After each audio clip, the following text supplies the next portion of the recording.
There are nights that pass quietly slipping into memory with barely a ripple, and there are nights that split your life into before and after. For me, that night arrived without warning, a storm breaking the hush of a house that had always demanded silence. I was 24, standing in our cramped kitchen, the yellow bulb flickering overhead, when my older sister Lila picked up my passport and fed it to the shredder. The sound, sharp, hungry final, echoed through me louder than all the times I'd tried to speak and been ignored. In that moment, everything I thought I could become seemed to disappear in a cloud of paper snow. My name is Emily Tran.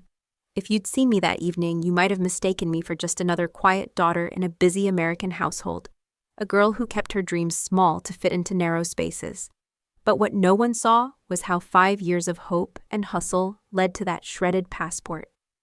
5 years of late-night study sessions after closing the shop, online courses, side gigs, and a secret job offer from a global company in Singapore that would change my life. It wasn't just a piece of paper my sister destroyed. It was 5 years of becoming someone the world might finally notice. Lila laughed as the ribbons fell to the floor, turning my future into confetti. My parents watched, arms folded, faces unmoved. "You really thought you'd leave us?" my mother scoffed, swirling wine in her glass. "Who's going to take care of this house if you run off?" Dad shook his head, adding, "You always were the dreamer. Not everyone gets to escape." There was no anger in their voices, just the steady confidence of people who believe control is love, that clipping someone's wings will keep them close. If I'd let it, that moment could have been my ending. But sometimes, when everything you've built gets torn apart, you discover what you're truly made of. I watched the last piece of my photo page vanish into the shredder, my hands shaking, but my resolve sharpening. Deep down, something refused to die, the part of me that had spent years preparing for this very moment, quietly building escape routes nobody could see. That night, while my family celebrated what they thought was my defeat, I realized my story was only just beginning. I want to share that story with you, not because it's easy, but because I know there are so many others living in the shadows of someone else's expectations. Maybe you're holding on to a dream that feels too fragile to name, or maybe you've been told your wings aren't meant for flying. This isn't just about a passport or a job in a city far away. It's about the moment you decide your life belongs to you, no matter who tries to hold you back. So let me take you back to that night, the one that changed everything, and the quiet courage it takes to break free. Most people saw me as the quiet one, always home by curfew, always helping with chores, the daughter who never seemed to need much. But what they didn't see were the hours I carved out for myself, when everyone else was asleep. Every night after washing the last dish and hearing my parents' voices fade behind their closed bedroom door, I'd open my laptop in the tiny laundry closet that doubled as my room. It was there, surrounded by baskets of other people's clothes, that I built the skills no one thought I needed. Excel formulas, digital marketing strategies, business, English 1, online course at a time. I took pride in small victories. The first time I helped a friend land a scholarship by editing her application. The freelance project I finished between double shifts at the grocery store. None of it seemed impressive to my family, who rarely asked about my day, unless it involved cooking dinner or helping Lila with her Instagram. There were moments I felt invisible, like a ghost in my own home, noticed only when something needed fixing. Sometimes I'd wonder if I was truly seen at all, or if I was just another pair of hands keeping the household running smoothly. Those years in the shadows were lonely, but they taught me something powerful. Sometimes the world only notices you when you stop waiting for permission to shine. I kept a journal tucked between my textbooks, a quiet promise to myself that things could be different someday. When my friends talked about family vacations or supportive parents, I learned to smile and nod, saving my real stories for the pages I wrote late at night. It was easier that way, easier than explaining what it felt like to dream alone. Looking back, I realized that every overlooked effort was a seed planted in silence. I learned that real growth happens away from the spotlight. During the nights, no one applauds in the sacrifices no one else values.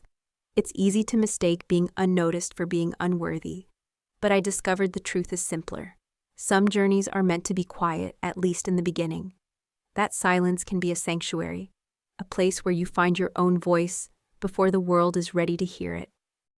If you've ever found yourself working in the background, wondering if anyone cares or even knows how hard you're trying, I want you to know you're not alone. The world sometimes overlooks the ones who keep going without applause. But it's in those quiet hours behind closed doors that you become someone unstoppable.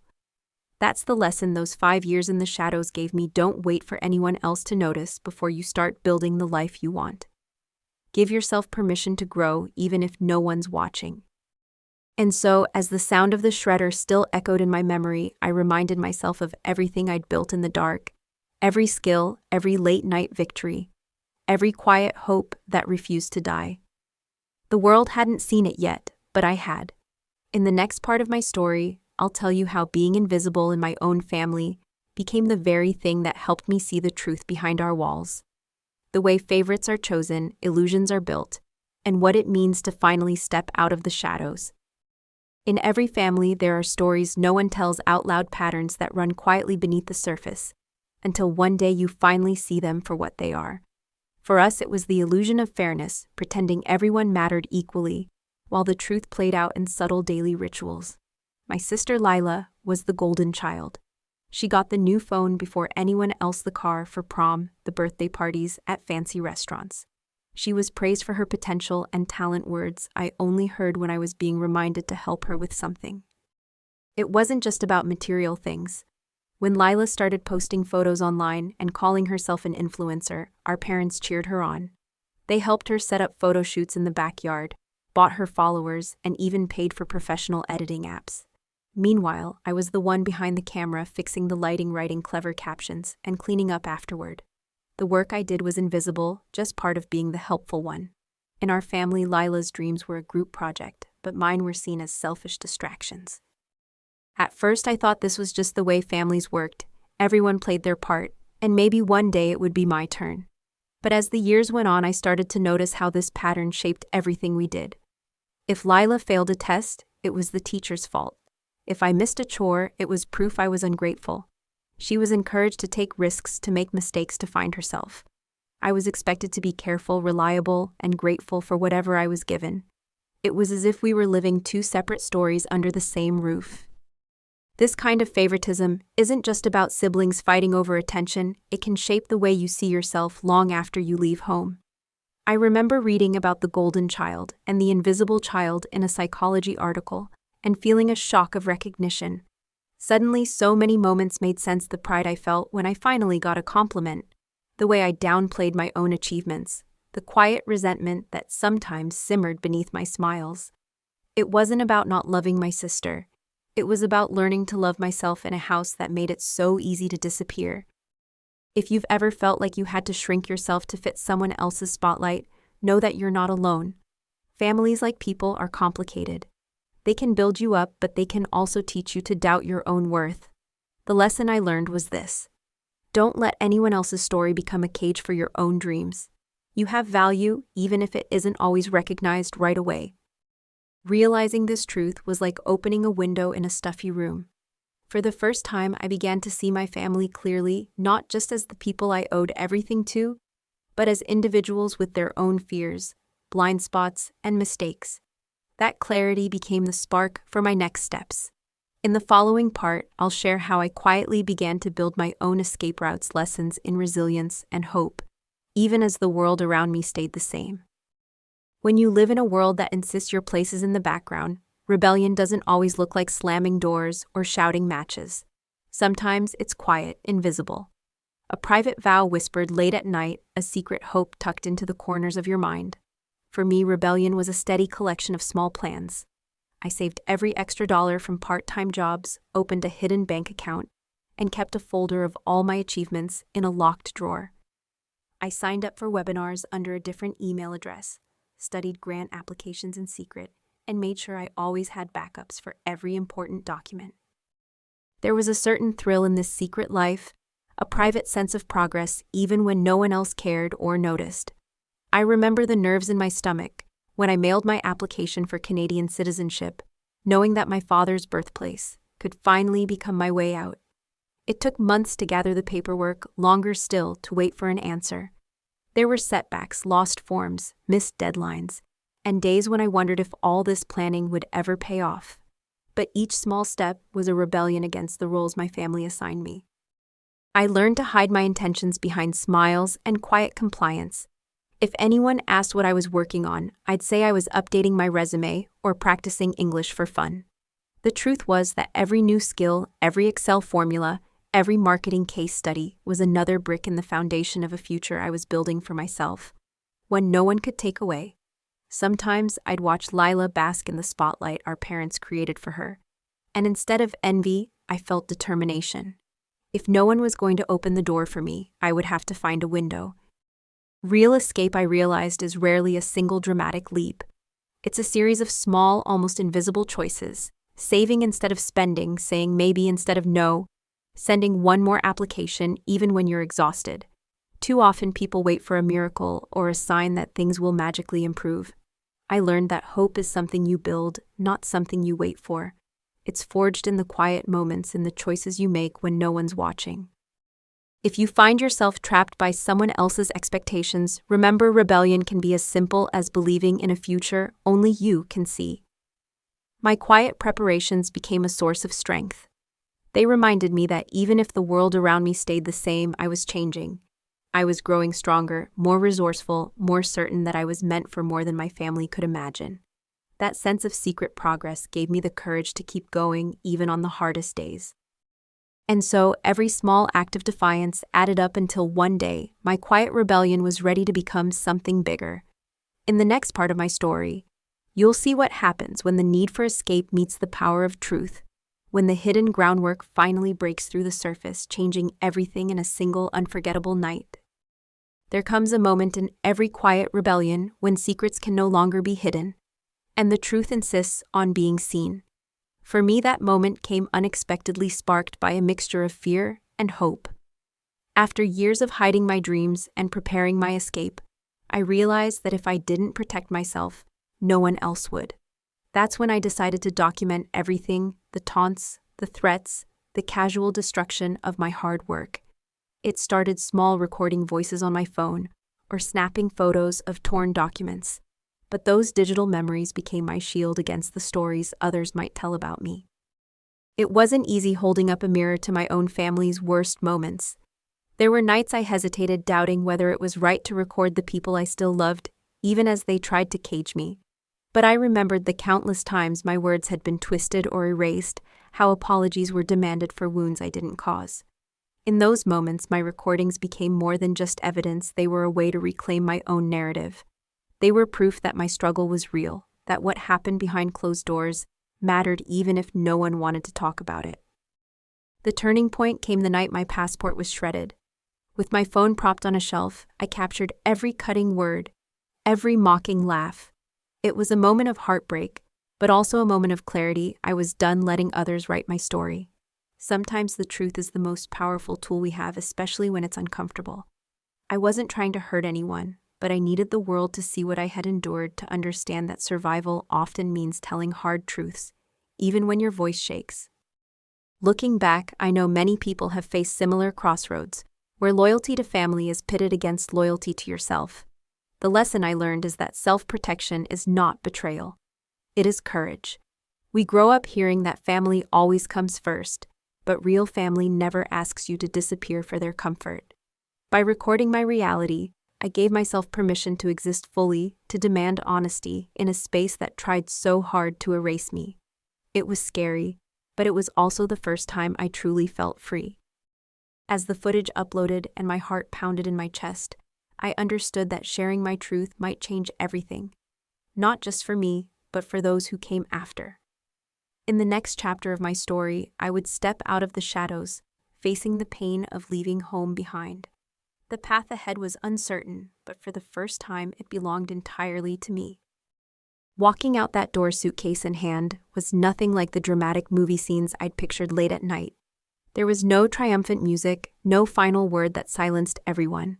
Just the heavy quiet of a house that suddenly felt even smaller, the weight of every goodbye I wasn't going to say. My heart pounded as I stepped past the memories and the people who believed they could hold my future hostage. For years I'd been told that leaving was selfish, that family was everything. But staying had cost me pieces of myself I could never get back. The hardest part wasn't what I left behind. It was facing the echo of my own doubts as I waited for the Uber at midnight. My father's threat about being dead to the family, my mother's warnings that I'd come crawling back, all replayed in my mind. It's easy to feel brave when you're making plans in secret, harder when you stand alone in the dark. But then I remembered the years I'd spent shrinking myself, the dreams I'd hidden, and the voice inside me that said, "You deserve to grow, even if it means starting over." I think many of us fear cutting ties because we mistake survival for betrayal. But freedom is rarely comfortable at first. My first nights away from home were filled with uncertainty. I slept at a friend's apartment surrounded by bags and a mix of relief and guilt. Yet every sunrise brought a little more clarity. I realized that being on my own meant I could choose how to spend my time, who to trust, and which dreams to chase. I missed my old life sometimes, but I never missed the feeling of being invisible. Looking back, I learned that courage isn't always loud. Sometimes it's the quiet decision to leave what hurts you even if you love it. Sometimes it's admitting that loyalty has limits, and self-respect must come first. I met people, friends, mentors, even strangers who reminded me that chosen family can be just as meaningful as the one you're born into. The lesson I carry with me is simple: you cannot build your future in a place that only wants you to play small. As the days turned into weeks, I discovered new routines, new joys, and a new sense of belonging among those who saw me as more than what I could do for them. In the next part of my journey, I'll share how I began to rebuild my world from the ground up, finding community, creating home, and learning that starting over can be the bravest kind of freedom. For the first time in my life, I found myself surrounded by people who wanted nothing from me except honesty and laughter. My closest friends, Sarah and Jasmine, welcomed me into their tiny apartment as if it were my own. They didn't ask about my past or press me for painful details. Instead, they brought me tea, let me cry when I needed, and celebrated every small win, my first successful job interview, a homemade meal that reminded me of childhood, the day I finally unpacked my suitcase for good. It was in their warmth that I learned the difference between being needed and being wanted. Making new connections wasn't always easy. There were awkward dinners with colleagues who didn't understand why I avoided talking about my family, or lonely afternoons when I wondered if I'd ever truly belong. But little by little, I found my rhythm. I joined a volunteer group at a local community center, started taking yoga classes, and opened up to the idea that family isn't just about shared blood, it's about shared kindness. One night after a long day, Jasmine told me, "You're home here, we choose each other." That simple truth changed everything for me. In America, the idea of chosen family is celebrated, but often misunderstood. It's not about replacing the people who raised you. It's about expanding the circle to include those who lift you up, accept you as you are, and remind you of your worth when you forget. I met people who had also walked away from old hurts, friends estranged from parents, colleagues rebuilding after painful divorces, neighbors forging bonds across cultures and backgrounds. We understood each other's silences and supported each other's dreams. Together, we created new traditions and new memories. The lesson I learned was both surprising and liberating. Belonging is something you build, not something you inherit. The love I found in this new tribe was different from what I had known, gentler, more intentional, and rooted in choice, rather than obligation. I realized that I didn't need to prove myself to be worthy of love or acceptance. I could show up as myself, uncertain sometimes, broken, always growing, and that was enough. With every shared meal, every story told late at night, my sense of home grew stronger. Finding my true tribe taught me that freedom isn't just about leaving something behind. It's about finding the people and places that make your spirit feel at ease. In the next part of my journey, I would face a new kind of visibility as my story reached far beyond my old life. The world was about to see the truth I had hidden for so long, and I would discover the power of being truly seen, not as someone's helper or shadow, but as myself. The day my story went public, I expected fear. Instead, I found an unexpected kind of freedom. When the video of my family destroying my passport began to circulate online, my heart raced with anxiety. Would strangers judge me for airing private pain, or would they even care at all? But as the views climbed and the comments poured in, I realized I wasn't as alone as I'd always believed. People from across the country reached out, sharing their own stories of being overlooked or silenced by those who should have protected them. I found solidarity in the honesty of strangers. It wasn't just support that flooded in, it was recognition. Journalists contacted me asking for interviews. Advocates for family justice offered resources and encouragement. Even colleagues at my new job stopped by my desk quietly telling me how brave they thought I was. For years I had worked so hard to remain unseen to avoid rocking the boat. Now my reality was out in the open, and I felt both exposed and strangely powerful. The narrative was no longer something my family could twist. It belonged to me and to anyone who saw their own reflection in my story. There were, of course, those who criticized me for sharing private family matters. Some accused me of betrayal or attention-seeking. Those comments stung at first, but I soon realized that every difficult truth brings discomfort, and that's part of healing. The world isn't always ready to acknowledge how deeply family wounds can cut. Yet each time someone thanked me for speaking out, I felt the courage to keep going. In America, where individuality is celebrated, but family loyalty is sacred, telling the truth about pain takes real strength. I was learning to trust my own voice. I saw, too, the ripple effect on my old life. My family's reputation suffered. People questioned the values they had always boasted about. My sister's influencer career crumbled under the weight of real scrutiny. At first, I felt guilt had I ruined lives, or simply revealed what had been broken all along. Over time, I understood that transparency is necessary for true change.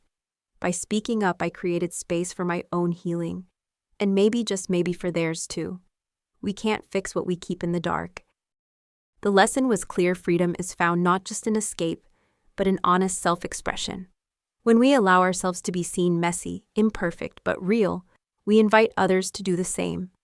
As the world watched, I began to see myself with new eyes, finally unafraid of my own story.